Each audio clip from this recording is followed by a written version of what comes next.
Hello, my name is Burke Hedges, author of the best-selling book, The Parable of the Pipeline. I open my book with a story about Pablo and Bruno, who take two very different paths in their quest for financial independence. What you're about to see is the delightful animated story of their adventure. So, sit back, relax, and enjoy the life-changing lessons in The Parable of the Pipeline.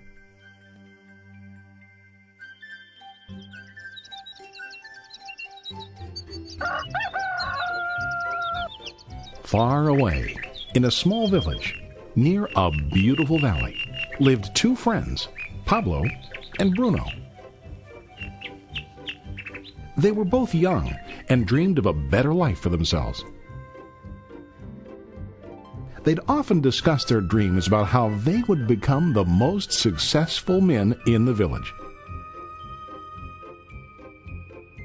They weren't afraid of hard work, and they searched for opportunities to help realize their goals and achieve their dreams. One day, an opportunity presented itself.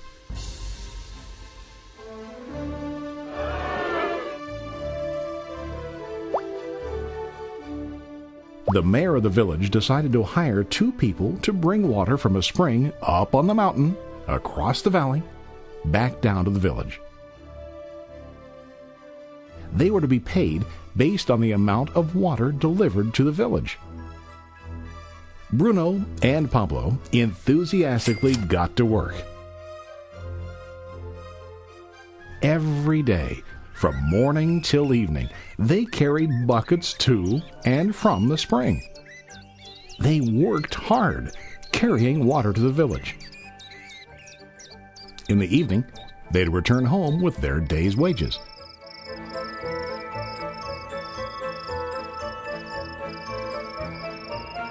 Bruno was satisfied with his work and the money he earned. He was sure that with this work he could achieve his dreams. Bruno thought that to increase his wages he could use bigger buckets to bring more water each trip.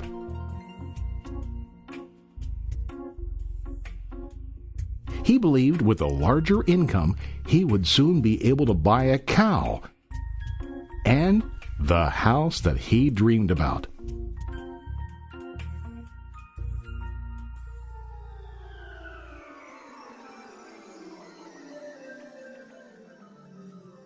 Now Pablo was not satisfied. At the end of the day, his back and hands ached, and he was exhausted. He was looking for an easier way to earn more. One day an idea occurred to Pablo. He imagined building a pipeline to deliver the water from the mountain spring to the village. With this pipeline, he could get more water to the village without carrying buckets back and forth from the spring to the village. Soon, he got very excited about his idea and began to plan. Pablo, of course, shared his idea with his friend Bruno and asked him to join with him to work on and help build the pipeline. Bruno thought the idea was crazy. All Bruno could think about was what his money could buy today and how to get it quicker. He felt that building a pipeline would slow him down and delay him in achieving his goals. Instead, Bruno got bigger buckets and went more often back and forth, fetching water. He was sure that with this method, he could make more money. Pablo decided to build the pipeline on his own. He understood that it would not be easy to build, and it would take time to complete the pipeline.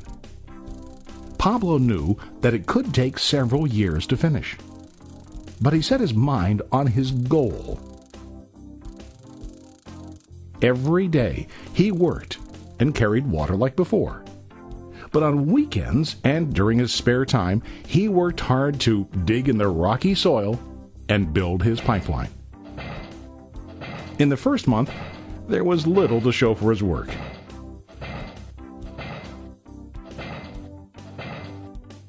Bruno and the villagers laughed and teased him. They called him Pablo the Pipeline Man. During this time, Bruno's income doubled. He already bought a cow and a bigger house. His lifestyle changed. He now spent time after work in the bar, enjoying his hard-earned wages from delivering water.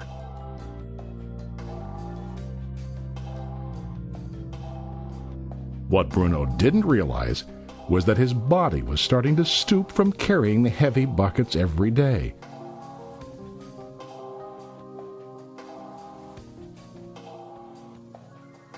His face looked worn and his body tired.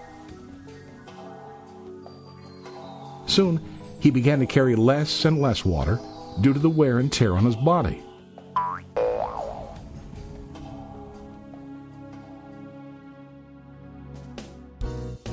Month after month, Pablo worked.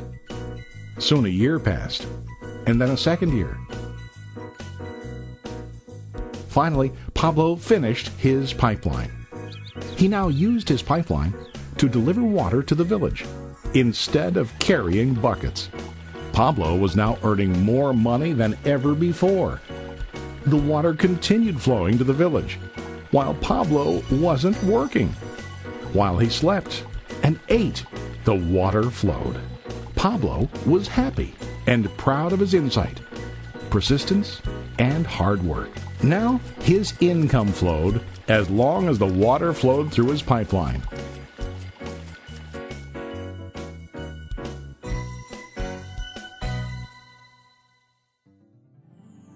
The story of Bruno and Pablo is a reflection of life. Their jobs symbolize what most people do to earn money. Bruno gets his money using buckets. He goes back and forth, carrying his buckets from the spring to the village in exchange for money. To increase his income, he either has to go more frequently to the spring or to use larger buckets. It's common in real life to increase our income by working harder. For example, working overtime or getting a second job.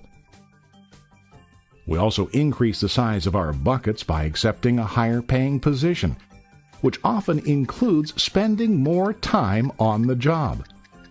Most of us exchange time for money like Bruno. We know that every person has only 24 hours in the day and that it's not possible to use all our time to work. The most difficult time comes when we can no longer exchange time for money due to age, health, or other reasons. Then, our income stops. Now let's review what Pablo did. Very wisely, Pablo did not exchange all of his time for a limited income, but he used some of his time to build a pipeline. He knew that the pipeline would bring ongoing income as long as the water flowed. An ongoing income that multiplied the time he worked each day. Pablo knew that someday, maybe because of age or health, he would no longer be able to exchange his available time for money. Pablo knew that if he could make his idea of a pipeline work, then he only has to do the hard work of building the pipeline. After the pipeline was completed, Pablo was able to monitor and maintain the flow of water to ensure that his income will continue. Pablo has shown us that to earn an income, we don't always have to directly exchange time for money. There really are better ways. How about you? Are you still like Bruno, who directly exchanges time for money? Or do you want to be like Pablo, building and maintaining a pipeline for ongoing income? If you are